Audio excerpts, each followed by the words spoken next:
जय हिंद मित्रों, स्वागत है आपका आज की क्लास में।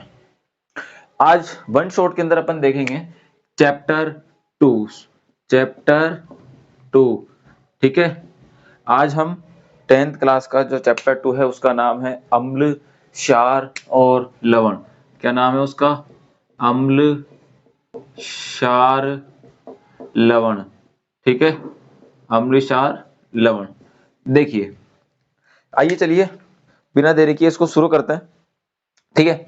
देखिए, अम्ल, क्षार और लवण, ये तीन बेसिकली अपने जीवन में आने वाली, काम में आने वाली चीजें हैं, महत्वपूर्ण चीजें हैं, जो हमारे जीवन से जब तक हम पैदा हुए हैं तब तक मरेंगे तब तक ये चीजें हमारे लिए बहुत ही ज्यादा इंपॉर्टेंस देती है, क्योंकि हमारी पाचन क्रिया हो गई, ठीक है, या हमारे शरीर की जो परिस्थितियां हैं, अपने शरीर की जो स्थिति है वो सब किन पे डिपेंड करती है? इन्हीं पर, अम्ल, क्षार, लवण, ठीक है।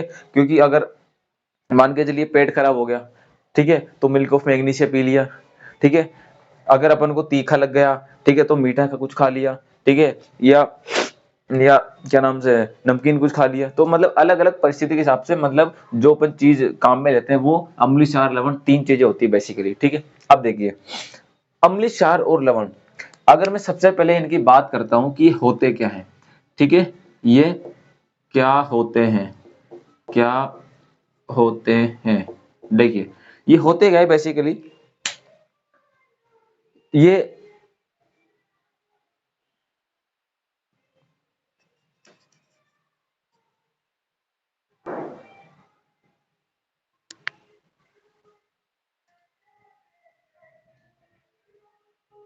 देखिए दोस्तों, आइए, ये होते क्या है?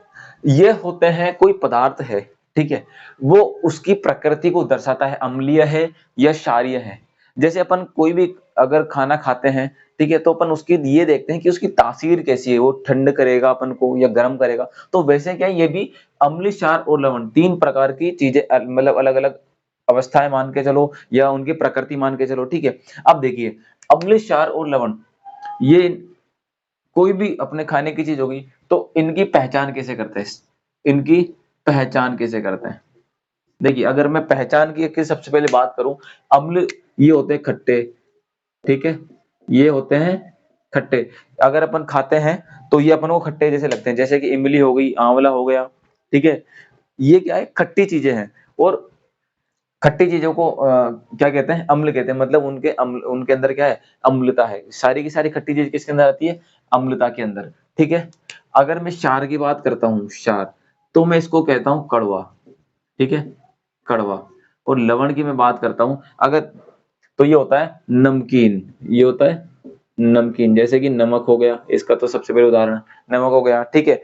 और जो क्षार है, क्षार कड़वा, जैसे कि करेला हो गया, ठीक है, और भी कई सारे, नीम हो गया, ठीक है, ये केस के अंदर आता है, क्षार के अंदर, ठीक है। इनके स्वाद से अपन ने देख लिया कि भी अम्ल क्या होता है? खट्टा होता है, क्षार कड़वा होता है, और लवण जो है नमकीन होता है, ठीक है। अब देखिए, अम्ल में ऐसी क्या चीज होती है जो उसको अम्लता बनाती है, मतलब उसको अम्लीय बनाती है, ठीक है। अम्ल के अंदर होता है H+ आयन, बहुत ही ज्यादा मात्रा में होते हैं, इस वजह से वो अम्लता वाली प्रकृति दर्शाते हैं, ठीक है। अम्ल के अंदर क्या होता है? H+ ion. जो क्षार है उसके अंदर होता है OH- आयन, ठीक है। और आयन कौन से होते हैं? H+ आयन होते हैं अम्ल में, ठीक है। OH- आयन होते हैं क्षार में।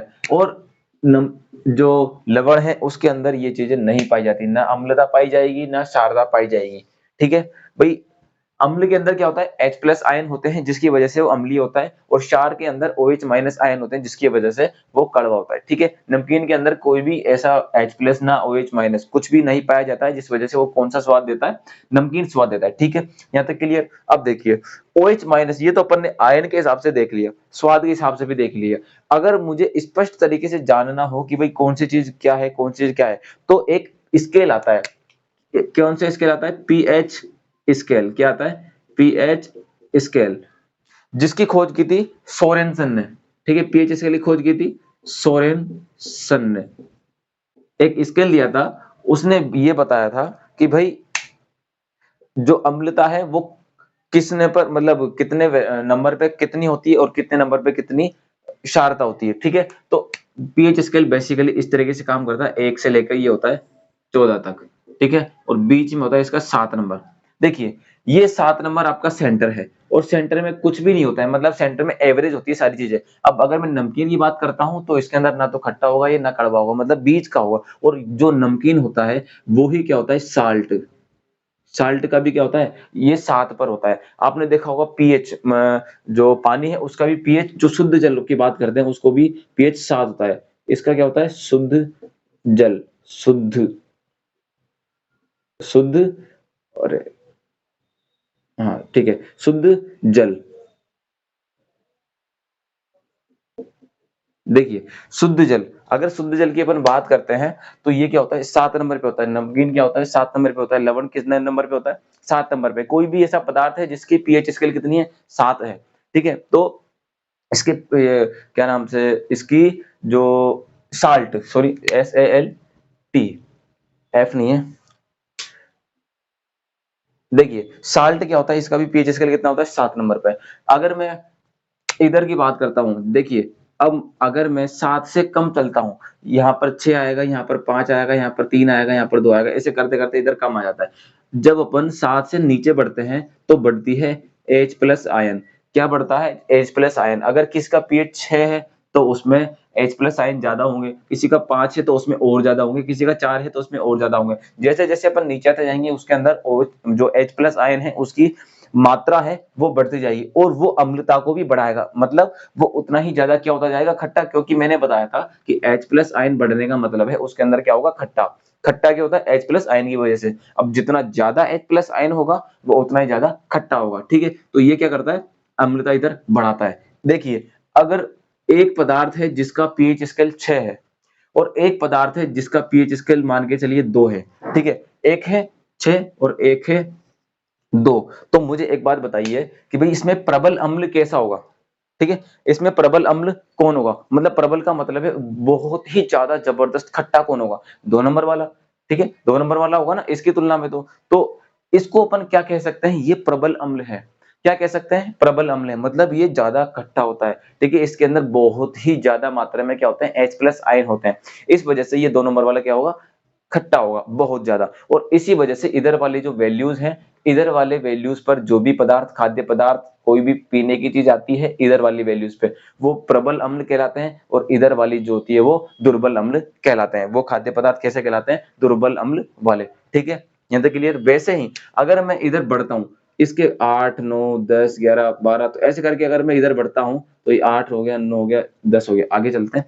देखिए इधर हो गया अम्ल का। अगर मैं उसके आगे बढ़ता हूं, 7 से ज्यादा बढ़ता हूं, तो इधर बढ़ता है OH माइनस आयन, अर्थात इधर क्या होगा, कड़वापन होगा, मतलब क्षारीय होगा। क्या होगा, क्षारीय, ठीक है। देखिए अगर क्षारीय है तो ये इधर हो जाएगा, और अगर क्या नाम से, अगर अम्लता बढ़ानी है तो ये इधर हो जाएगा, ठीक है। ये क्या होगा, खट्टा होगा, ठीक है। यहाँ तक क्लियर।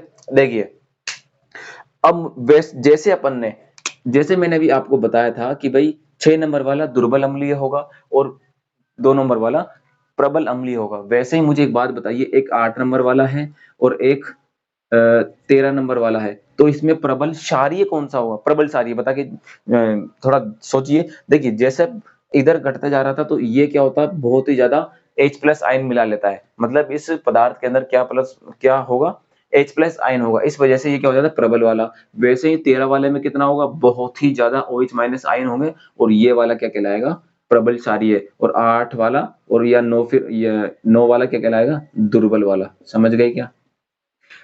कहने का मतलब यह है कि भाई जितना ज्यादा 14 के पास में आता जाएगा वो प्रबल अम्ल या प्रबल क्षारीय होता जाएगा। अगर 14 के पास आ रहा है तो प्रबल क्षारीय होगा, अगर 1 के पास में है तो प्रबल अम्लीय होगा। अगर 7 के आसपास ही मंडरा रहे, मान के चलिए 8 या 9 पे है, तो दुर्बल क्षारीय, ठीक है, दुर्बल क्षारीय। अगर ये 5 6 के आसपास है तो दुर्बल अम्लीय, ठीक है। दुर्बल अम्लीय, प्रबल क्षारीय, ये चीज हो गई, ठीक है। यहां तक क्लियर। अब देखिए इनको पहचानने का तरीका क्या है, ठीक है। पहली चीज तो ये है कि एक चीज आती है लिटमस पेपर। लिटमस पेपर क्या आता है, लिटमस पेपर आता है, ठीक है। एक पेपर आता है, हो सकता है आपको स्कूल में बताया हो आपको, या फिर किसी को कोचिंग में बताया हो, ट्यूशन में बताया, एक लिटमस पेपर आता है ब्लू और रेड कलर का। वो कलर के हिसाब से अपन उसको बता सकते हैं कि अम्लीय है या क्षारीय है। दो रंग के आता है, ब्लू, इसको कहते हैं नीला, एक हो गया लाल। लाल और नीला दो रंग के पेपर आते हैं। आजकल तो जो लिटमस पेपर आते हैं वो ऐसी टेक्निक के हिसाब से आ गए हैं कि उसके अंदर पूरी डिटेल दी गई है कि भाई इसका कलर अगर इतना इतना होगा तो ये इसका जो वैल्यू है वो इतनी आएगी, अगर इसका कलर और हल्का होगा तो इसकी वैल्यू इतनी आएगी। तो आजकल तो मतलब काफी सारे इसको कर दिया है डेवलप। तो आजकल अपन लिटमस पेपर से ही जो पीएच स्केल की वैल्यू उसका अपन पता लगा सकते हैं, ठीक है। दूसरी चीज क्या होती है, सूचक। क्या होती है, सूचक। अब देखिए सूचक भी दो तरीके के होते हैं। देखिए सूचक एक तो वो जिसको अपन मिला करके किस, जैसे मान के चलो कोई खाद्य पदार्थ है, उसके अंदर अपन सूचक डालेंगे, उसका कलर चेंज हो गया तो अपन उसको क्या बोलते हैं कि भाई ये अम्लीय है या फिर क्षारीय है, उसको अपन क्या बोलेंगे, ये अम्लीय है या क्षारीय है। लेकिन सूचक में एक एक तो देखिए पदार्थ आते हैं जैसे कि हल्दी हो गया, ठीक है, हल्दी क्या है, एक सूचक है, और ठीक है, लाइकेन का पौधा, ठीक है, ये भी क्या है, हाइड्रेंजिया, ठीक है, ये भी क्या है, सूचक है। जैसे कि हल्दी हो गई, ठीक है, एक होता है हाइड्रेंजिया, हाइड्रेंजिया, ठीक है, तो ये क्या है, सूचक है, ठीक है, लाइकेन का पौधा हो गया। अब देखिए सूचक एक और तरीके का होता है सुगंध वाला, ठीक है, क्या होता है, सुगंध वाला। सुगंध वाले में एक तो देखो आपका प्याज हो गया। प्याज क्या करता है, अगर देखिए प्याज, अगर अपन प्याज के अंदर अम्लीय चीज डालेंगे, अम्लीय पदार्थ डालेंगे तो उसकी खुशबू अलग आएगी, अगर क्षारीय डालेंगे तो उसकी खुशबू अलग आएगी, और उस खुशबू के हिसाब से अपन क्या पता लगा सकते हैं कि भाई ये अम्लीय है या क्षारीय है। सुगंध के हिसाब से प्याज हो गया, ठीक है, लौंग का तेल हो गया, लौंग का तेल, और एक और चीज है वेनिला। क्या है, वेनिला। प्याज, लौंग का तेल, वेनिला, ठीक है। खट्टे में मतलब अगर कोई चीज खट्टी है तो उसके अंदर क्या पाया जाएगा, H प्लस आयन। कौन सी मतलब वो कौन सी प्रकृति दर्शाएगा, अम्लीय प्रकृति दर्शाएगा। अगर OH माइनस आयन ज्यादा है तो वो कौन सी प्रकृति दर्शाएगा, क्षारीय, ठीक है, और वो कड़वा होगा, ठीक है। और नमकीन वाले का पीएच वैल्यू कितना होता है, 7, ठीक है। अगर 7 से कम है तो खट्टा होगा, अगर 7 से ज्यादा है तो कड़वा होगा, ठीक है। अगर ज्यादा है मतलब 7 से ज्यादा है तो वो क्षारीय अर्थात कड़वा, और 7 से कम है तो खट्टा अर्थात अम्लीय, ठीक है। यहाँ तक ये सूचक होते हैं। सूचक एक तो देखो पदार्थ हो गया, ठीक है, और पदार्थ में जैसे हल्दी आ गई, ठीक है। अब आपने देखिए हल्दी का तो आपने घर पे भी देखा हो, कभी कभी सब्जी गिर जाती है, ठीक है, कपड़े पे। हल्दी वाली सब्जी से कि कड़ी हो गई या फिर ऐसी कोई चीज जो बेसन से बनी हुई है जिसके अंदर हल्दी डली हुई है, मतलब हल्दी थोड़ी काफी मात्रा में डली हुई है, तो हल्दी का जब सब्जी गिरती है तो एकदम वो येलो येलो होता है, लेकिन जब अपन उसको धोते हैं तो रेड रेड सा आ जाता है।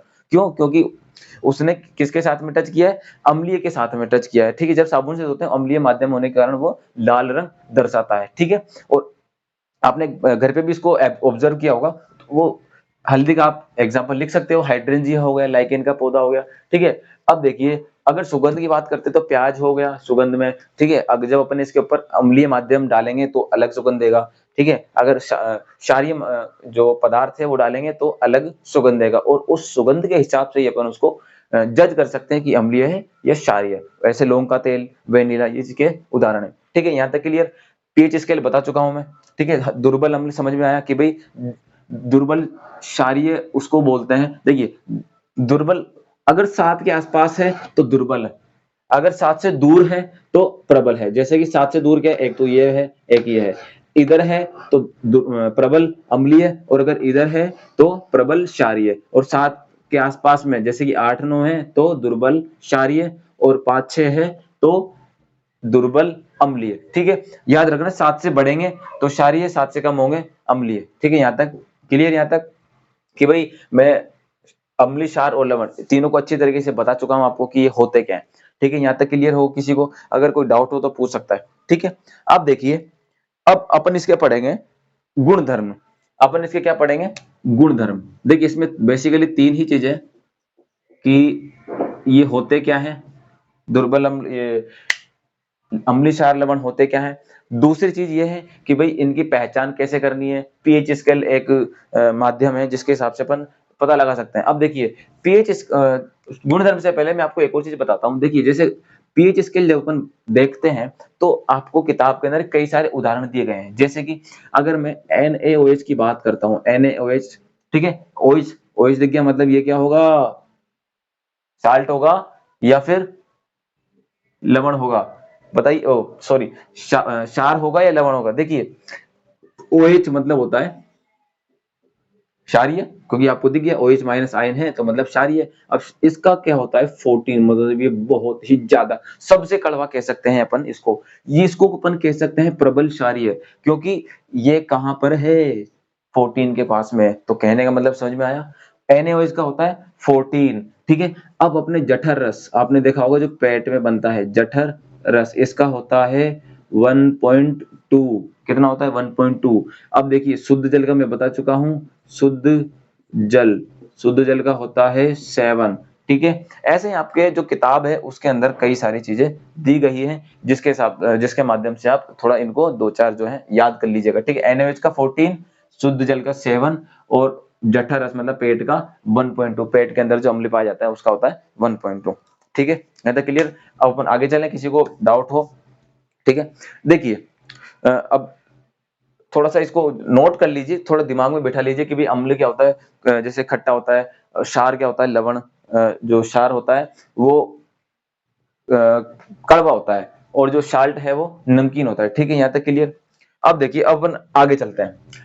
गुणधर्म देखो, गुणधर्म का मतलब होता है कि भाई उसके अंदर कौन कौन से गुण पाए जाते हैं, कौन उसकी क्वालिटीज क्या है, ठीक है, उसकी क्वालिटीज क्या है, उसके कौन कौन से गुण मतलब गुणधर्म है, उसकी प्रॉपर्टीज क्या है, उसके अपन गुणधर्म बोलते हैं, ठीक है। यहाँ तक क्लियर।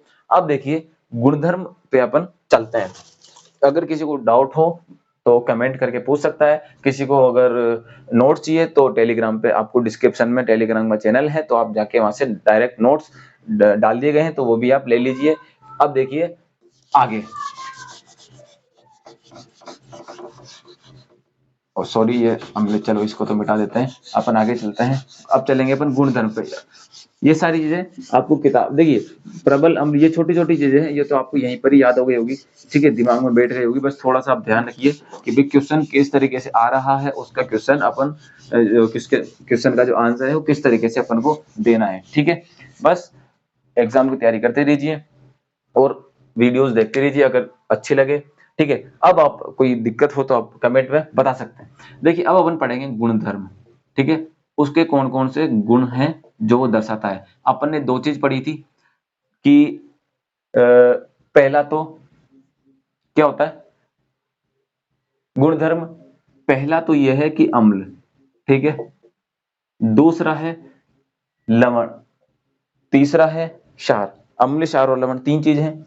देखिए अगर मैं बेसिकली बात करता हूं कि अम्ल और क्षार, अम्ल और क्षार को अपन मिलाया जाए तो ये बनेगा लवण, लवण और जल, दो चीजें बनाता है, लवण और जल। देखिए गुणधर्म पढ़ने से पहले, रासायनिक अभिक्रिया पढ़ने से पहले आपको एक चीज बताता हूं कि जब अपन अम्ल और क्षार मिलाते हैं तो एक चीज जरूर बनती है, वो है लवण, ठीक है, क्योंकि अम्ल और क्षार एक दूसरे की काट हैं, ठीक है। अम्ल और क्षार क्या है, एक दूसरे की काट है। अगर अपन अम्ल में क्षार मिला देंगे तो कट जाएगा और क्या बना लेगा, लवण। अगर अपन क्षार में अम्ल मिला देंगे तो वो क्या बना लेगा, लवण, ठीक है। और पानी अलग हो जाता है, जो पानी बचता है, मतलब दोनों मिलकर अलग पदार्थ बना लेंगे, क्या पदार्थ बनाएंगे, लवण, अर्थात लवण तो बनेगा ही बनेगा, पहली चीज। दूसरी चीज ये कि अम्ल की एक, क्या बोलते हैं उसको, कमजोरी मान लीजिए, कुछ भी मान लीजिए, तो अम्ल की सबसे बड़ी कमजोरी यह है कि अगर अपन उसमें कार्बन डाल देते हैं या कोई धातु डाल देते हैं, कोई मेटल डाल देते हैं, तो वो क्या कर लेता है, वो रिएक्शन करके आपको साल्ट दे देगा, ठीक है। उसकी क्वालिटी यह है कि अगर अम्ल में कार्बन डाल देते हैं या फिर धातु या मेटल डाल देते हैं तो वो रिएक्शन करके उस मेटल से, उस कार्बन से, और अपन को क्या दे देगा, लवणपन जो है वो अपन को दे देगा, ठीक है। यहां तक क्लियर। अब देखिए आपको ये चीज तो पता लगे कि भाई अम्ल की कमजोरी क्या है, ठीक है। अब देखिए आपको मैंने बताया था कि अम्ल और क्षार अगर मिलाएंगे, एक दूसरे की काट है, दोनों मिले तो क्या बना, लवण, और बाकी जो बनेगा वो पानी बच जाएगा, ठीक है। अब जैसे कि इसका उदाहरण आप घर पे करके देख सकते हो। आपने करेला लिया होगा, करेले का जब आप जूस निकालते हो, ठीक है, तो जूस निकालने के बाद में उसमें नींबू निचोड़ के देखना। जब आप नींबू निचोड़ोगे ना, तो उसके अंदर आपको छानने के बाद में पता लगेगा उसके अंदर कुछ पदार्थ रह गया है, ठीक, और वही पदार्थ आपको क्या लगेगा, नमकीन लगेगा, कड़वा नहीं लगेगा, आपको नमकीन लगेगा। क्यों? जो करेला है वो है क्षारीय, और जो वो नींबू का रस है वो है अम्ल। मैंने बताया था एक दूसरे की काट रहे हैं, दूसरे को काट के क्या दे देंगे, लवण, और जो आपके छानने के बाद भी गिलास में क्या जाएगा, जल जाएगा, ठीक है, क्या जाएगा, पानी जाएगा, और जो छल्ली में बचेगा वो लवण होगा, ठीक है। अब देखिए, अम्ल और क्षार का तो अपन ने देख लिया। मैंने आपको एक और चीज बताई थी, दूसरी चीज ये कि भाई अम्ल को अगर अपन धातु से रिएक्शन करवाएंगे, अम्ल की अपन धातु से रिएक्शन करवाएंगे तो क्या मिलेगा अपन को, लवण तो मिलेगा, ठीक है।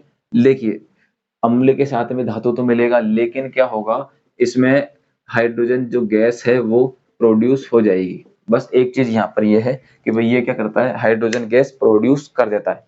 क्या कर देता है, हाइड्रोजन गैस प्रोड्यूस कर देता है, ठीक है, हाइड्रोजन गैस प्रोड्यूस कर देता है जब अपन धातु से अभिक्रिया करवाते हैं लवण की, ठीक है। आप एग्जाम्पल भी कर सकते हो, ठीक है। अब देखिए, मान के चलिए इसका उदाहरण अगर मैं देखा हूं, तो अगर मैं HCl की अभिक्रिया करवाता हूं, ठीक है, अगर मैं HCl की मैग्नीशियम से कर लो, ठीक है, ये बन जाता है MgCl2 प्लस H2। समझ में आया कुछ? जो पढ़ रखा है उसको तो थोड़ा बहुत समझ में आया होगा, अब जिसने नहीं पढ़ा है चैप्टर अच्छे से, उसको तो क्या समझ में आएगा, ठीक है। ये मैंने दो इसलिए लगाया है ताकि रिएक्शन जो है वो बराबर रहे, ठीक है, मतलब बैलेंस रहे। अब देखिए, HCl जब मैग्नीशियम से अभिक्रिया करता है तो मैग्नीशियम क्लोराइड प्लस हाइड्रोजन, समझ गए यहाँ तक क्लियर। अब देखिए, दूसरी चीज ये है कि जब अपन अम्ल की अभिक्रिया, ठीक है, जब अपन अम्ल की अभिक्रिया धात्विक ऑक्साइड से करवाते हैं, किससे, धात्विक ऑक्साइड, ठीक है, धात्विक ऑक्साइड। देखिए, जब अपन अम्ल की अभिक्रिया धात्विक ऑक्साइड से करवाते हैं तब भी क्या देगा, अम्ल और जल, ठीक है। धात्विक ऑक्साइड के साथ में अभिक्रिया करवाएंगे तो क्या देगा, अम्ल और जल। यहाँ तक क्लियर हुआ? अगर धात्विक ऑक्साइड की अभिक्रिया करवाएंगे तो क्या देगा, लवण और जल, ठीक है, यहाँ तक क्लियर। अगली अभिक्रिया ये कहती है कि ये तीसरी हो गई, ये हो गई आपकी चौथी अभिक्रिया, फोर्थ रिएक्शन, ठीक है। अगली अभिक्रिया ये कहती है कि अगर मैं अम्ल की अभिक्रिया अम्ल की अभिक्रिया कार्बोनेट के साथ में, कार्बोनेट के साथ में या हाइड्रोजन कार्बोनेट के साथ में करवाता हूं, अगर मैं अम्ल की अभिक्रिया कार्बोनेट या हाइड्रोजन कार्बोनेट के साथ में करवाता हूं, तो धातु है तो लवण तो बनेगा, फिक्स है, लवण बनेगा, प्लस जल बनेगा, प्लस CO2 बनेगा। बस एक चीज यहां पर यह है, जब भी आपको शब्द दिखे कार्बोनेट, कार्बोनेट, मतलब जब भी आपको अम्ल के साथ में कार्बोनेट दिखे तो CO2 बनाना मत भूलना, वरना आपका आंसर हो जाएगा गलत। जल तो बनेगा ही बनेगा, ठीक है, बाकी लवण तो आपको पता है। लवण और जल तो ऐसी चीजें हैं जो लगभग लगभग सारी रिएक्शनों में बनता है, लेकिन अगर कार्बोनेट आ जाता है, किसी भी धातु का कार्बोनेट हो गया या हाइड्रोजन कार्बोनेट हो गया, तो आपको CO2 मतलब कार्बोनेट, कार्बन डाइऑक्साइड तो मिलती है, ठीक है, यहां तक क्लियर। पांचवी अगली अभिक्रिया है क्षार की। क्षार की अगर मैं अभिक्रिया करवाता हूं तो इसकी मैं करवाऊंगा अधात्विक ऑक्साइड से, अधात्विक ऑक्साइड से, ऑक्साइड। तो इसमें क्या होता है, इसमें भी सेम वही चीज है, लवण प्लस जल। यहां तक क्लियर क्या, यहां तक क्लियर क्या भाई, ठीक है, यहां तक क्लियर। अब देखिए, आपको मैंने बताया था कि अगर अम्ल में, देखिए आपको एक चीज बताता हूं मैं कि अम्ल की क्षार के साथ अभिक्रिया करवाई तो लवण और जल निकला। देखिए आपको ये चीज तो ध्यान रखना है कि भाई अगर अम्ल की अभिक्रिया कार्बोनेट या हाइड्रोजन कार्बोनेट से है तो CO2 बनेगा और जल बनेगा। आपको एक और चीज का ध्यान रखना है कि भाई अम्ल के साथ में यदि धातु है तो अम्ल और हाइड्रोजन गैस बनेगा। अब प्रैक्टिकल मतलब एग्जांपल खुद पे रफ पेपर पे करके देख सकते हो, ठीक है। आपको ये दो रिएक्शन है जिसमें आपको अलग अलग कुछ चीजें मिलती है, बाकी सब में आपको लवण जल मिलेगा, लवण जल मिलेगा, लवण जल मिलेगा। इसमें भी लवण जल है, बस कार्बोनेट कार्बन डाइऑक्साइड साथ में। इसमें एक चीज है लवण और हाइड्रोजन है, बाकी लवण और जल सब में बराबर है, ठीक है। लवण और जल क्या है, सब में बराबर है, ठीक है। लवण और जल क्या है, सब में बराबर है। बाकी अगर धातु के साथ में है तो हाइड्रोजन गैस, और अगर कार्बोनेट है तो कार्बन डाइऑक्साइड। क्षारीय की एक ही अभिक्रिया आपको किताब में दी गई है अधात्विक ऑक्साइड के साथ में, बाकी और कोई अभिक्रिया नहीं है। तो याद रखना कार्बोनेट है तो CO2, और अगर धातु है तो हाइड्रोजन गैस, ठीक है। अगर कार्बोनेट है तो CO2, और अगर धातु है तो हाइड्रोजन गैस, ठीक है। यहाँ तक क्लियर। यह है इसके गुणधर्म, किसी को डाउट हो तो पूछ सकता है, ठीक है। आपको इस चीज ये चीजें ध्यान रखनी है क्योंकि आपके ऑब्जेक्टिव क्वेश्चन है जो अवैध वाले क्वेश्चन है उसके अंदर ये चीजें पूछ सकता है डायरेक्ट। अम्ल प्लस धातु बराबर लवण, यहाँ पर आपको डैश डैश दे देगा, रिक्त स्थान यहाँ पर क्या भरोगे, हाइड्रोजन हो गया, लवण हो गया, ऐसे तो ऐसे आपको पूछ सकता है, ठीक है। बाकी चीजें मेन मूल चीज ये है, ठीक है। इन चीजों को अगर आपने ध्यान से रख लिया तो आप रिएक्शन भी कर दोगे अगर आपके पेपर में आती है तो, ठीक है। यहाँ तक क्लियर। अब देखिए एक उदाहरण में बता देता हूं आपको कि अम्ल और कार्बोनेट का, ठीक है। कार्बोनेट का सूत्र क्या होता है, CO3, ठीक है। कार्बोनेट का सूत्र होता है CO3, और हाइड्रोजन कार्बोनेट का सूत्र HCO3, ठीक है। कार्बोनेट का सूत्र क्या होता है CO3, और हाइड्रोजन कार्बोनेट का होता है CO3, ठीक है। आप देखिए अगर मैं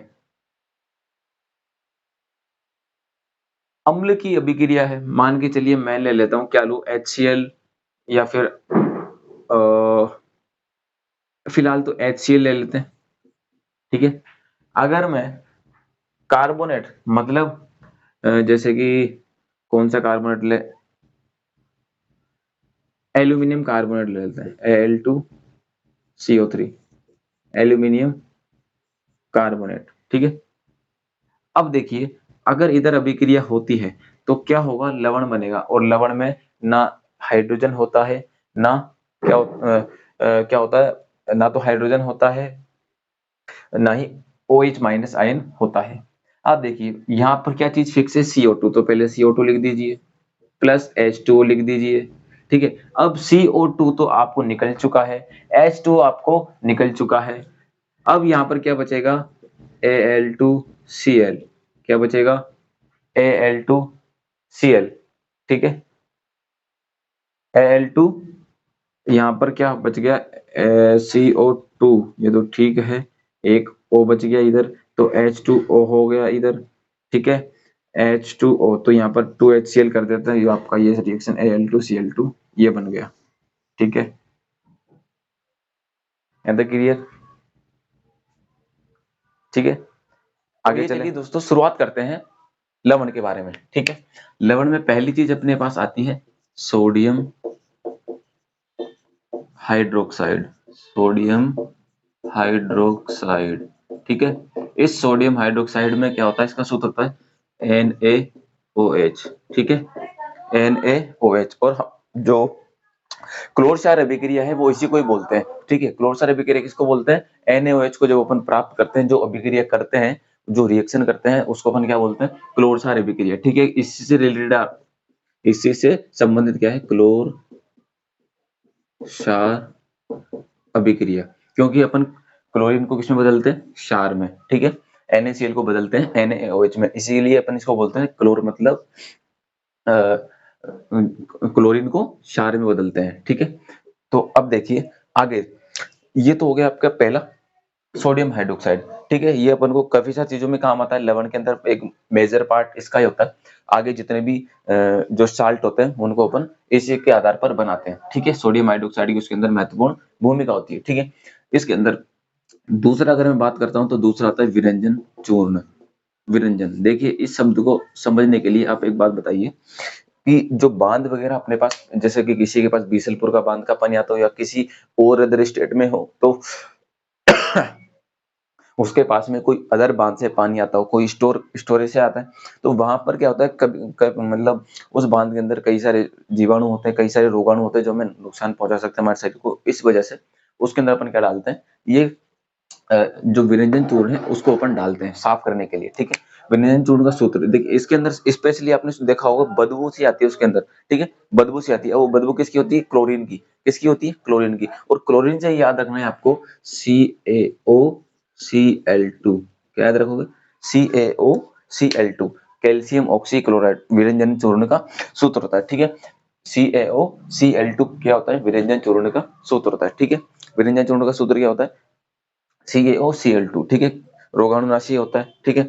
पानी को साफ करने के काम आता है, ठीक है। और क्या नाम से, जो रंगाई है उसके अंदर भी इसका उपयोग होता है, ठीक है। रंगाई कपड़ों और कागजों की जो रंगाई होती है उसके अंदर भी इसका उपयोग होता है, ठीक है। अगर मैं तीसरी चीज की बात करता हूँ, ठीक है, विरंजन। विरंजन चूर्ण का मतलब समझ गए, विरंजन चूर्ण का मतलब चूर्ण, विरंजन मतलब क्लोरीन, थोड़ा सा याद रखना दिमाग में। विरंजन चूर्ण किससे रिलेटेड है, क्लोरीन से रिलेटेड है। और क्लोरीन अपने काम आता है बांध के अंदर, और बांध से अपना सूत्र हो जाएगा CaO Cl2, ठीक है। अब देखिए, अब अपन चलते हैं दूसरे पे।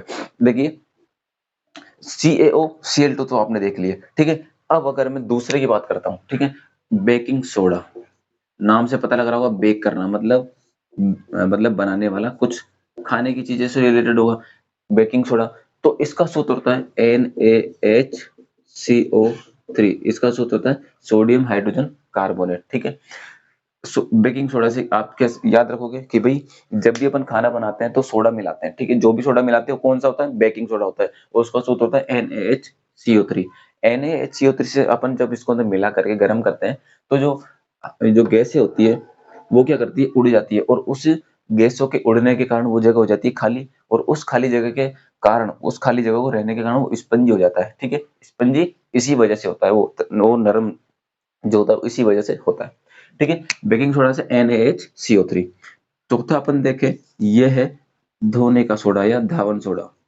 धोने का सोडा, धोने का सोडा, देखिए धोने का सोडा, इसके अंदर क्या होता है, इसके अंदर H था, इसके अंदर H नहीं होगा, इसके अंदर हो जाएगा NaCO3 dot NaCO3 dot 2H2O। मतलब ये आपका क्रिस्टलन अणु है। ये क्या है, क्रिस्टलन अणु, क्रिस्टलन जल, सॉरी क्रिस्टलन जल, देखिए क्योंकि ये जल है ना।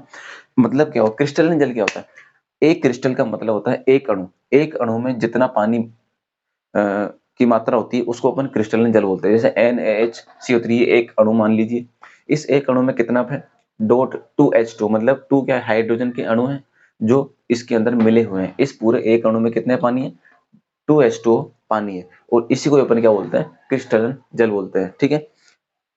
समझ गई ये चीज, क्रिस्टलन जल मतलब एक क्रिस्टल अर्थात एक अणु में जितना पानी मिला हुआ होता है, जितना पार्टीशन पानी का होता है उसको अपन क्रिस्टलन जल बोलते हैं, ठीक है। यहाँ तक क्लियर। क्रिस्टलन जल किसको बोलते हैं कि भाई एक अणु में जितना पानी मिला हुआ होता है उसको अपन क्रिस्टलन जल बोलते हैं, ठीक है। इसके बाद में आता है आपका पांचवी चीज। पांचवी चीज है आपका POP, प्लास्टर ऑफ पेरिस, अर्थात प्लास्टर ऑफ पेरिस, POP, ठीक है। ये तो आपको पता ही है क्या काम आता है। POP काम आती है अपने प्लास्टर वगैरह का, मेजोरिटी तो यही है कि भी प्लास्टर वगैरह काम, पुताई पहले पुताई होती थी POP से, उसको अपन वो क्या नाम से, पुताई वगैरह जो होती थी वो इसी की होती थी, ठीक है। अब देखिए प्लास्टर ऑफ पेरिस का सूत्र होता है CaCO3 डॉट 10H2O। अब देखिए डॉट 10H2 मतलब ये इसका क्या हो चुका है, जैसे ये इसका क्रिस्टलन जल था, वैसे ही डॉट के बाद में पानी आ गया तो ये इसका क्रिस्टलन क्रिस्टलन जल हुआ, ठीक है। क्रिस्टलन जल हुआ। प्लास्टर ऑफ पेरिस का कितना है, 10H2 क्रिस्टलन जल होता है। अब देखिए आपको याद कैसे रखना, थोड़ा सा मैं बता देता हूँ। विरंजन चूर्ण मतलब, विरंजन चूर्ण मतलब इसके अंदर होता है बांध के अंदर मिलाया जाता है क्लोरीन तो CaOCl2, ठीक है, CaOCl2। बेकिंग सोडा मतलब खाने बनाने का आता है, मतलब उसके अंदर गैसें होती है, हाइड्रोजन ऑक्सीजन गैसें होती है, वो निकल जाती है, तो इसका मतलब हो गया वहां पर स्पंज हो जाता है, मतलब बेकिंग सोडा NaHCO3, NaHCO3। धोने का सोडा क्या होता है, NaCO3। O, plaster of Paris का सूत्र क्या होता है, CaCO3, ठीक है, प्लास्टर ऑफ पेरिस का सूत्र क्या होता है, CaCO3, ठीक है। अब देखिए सॉरी, यहाँ पर था Na2CO3, ठीक है, Na2CO3। अब देखिए यहाँ पर क्या होगा, क्योंकि यहाँ पर हाइड्रोजन था तो एक इसका ज्यादा लगेगा ना, हटेगा तो, ठीक है। अब देखिए Na2CO3 मतलब धोने का soda, Na2CO3 plaster of Paris CaCO2 मतलब प्लास्टर ऑफ, पीओपी से याद रखना कैल्शियम, CaCO3.NH2, पीओपी से याद रखना कैल्शियम अर्थात CaCO3.NH2, ठीक है। ये था आपका आज का चैप्टर, किसी को डाउट हो तो पूछ सकता है, अच्छा लगा तो आप लाइक कर सकते हो, आपकी मर्जी, ठीक है। सब्सक्राइब करें तो भी आपकी मर्जी, कोई आपको जबरदस्ती नहीं है, लेकिन हाँ, अगर आप इसको डिटेल में पढ़ना चाहते हो तो आप प्लेलिस्ट में जाकर उसकी जो सीरीज है उसके अंदर आप जाके, प्लेलिस्ट है उसके अंदर आप जाके देख सकते हो, ठीक है। यहाँ तक के लिए अब देखिए, अब अपन चलते हैं, आज के लिए इतना ही, ठीक है। अब मिलेंगे अगली वीडियो में, तब तक के लिए नमस्कार।